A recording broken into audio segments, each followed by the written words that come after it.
देखल कई थे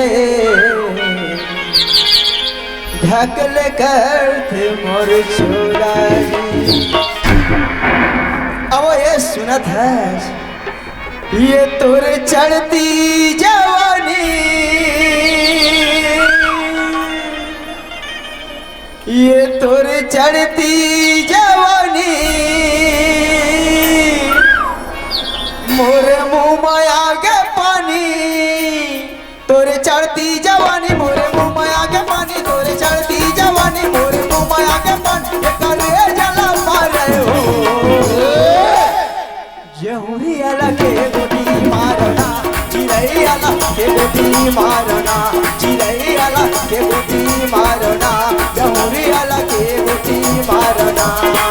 तोरे चढ़ती जवानी मोरे मुँह में आगे पानी, तोरे चढ़ती जवानी मोरे मुँह में आगे पानी, करे जला मारे हो। माँ कसम चटक के कर दई रे जहुरी अलग के गोटी मारना, चिरई अलग के गोटी मारना, जहुरी अलग के गोटी मारना, जहुरी अलग के गोटी मारना।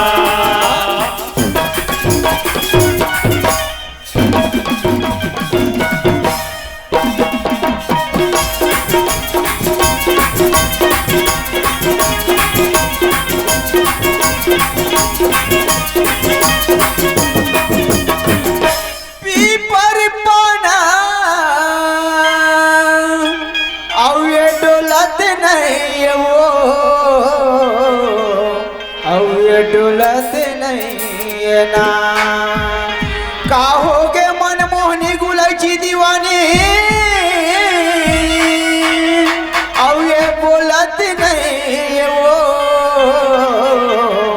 आओ ये बोलत नहीं ना। तोरे चढ़ती जवानी मोरे मुँह में आगे पानी, तोरे चढ़ती जवानी मोरे मुँह में आगे पानी, ये करे जला मारे हो जहुरी अलग के गोटी मारना, जहुरी अलग के गोटी मारना, चिरई अलग के गोटी मारना, चिरई अलग के गोटी मारना।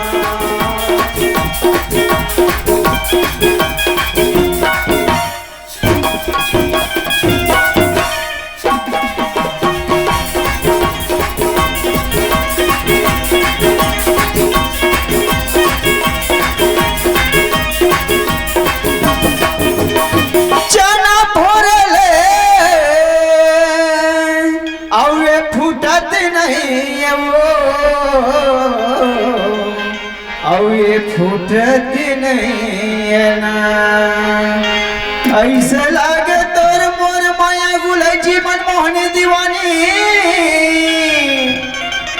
अब ये छूटत नहीं अब ये छूटत नहीं ना। ये तोरे चढ़ती जवानी मोरे मुँह में आगे पानी, तोरे चढ़ती जवानी मोरे मुँह में आगे पानी, ये कर रे जला मारे हो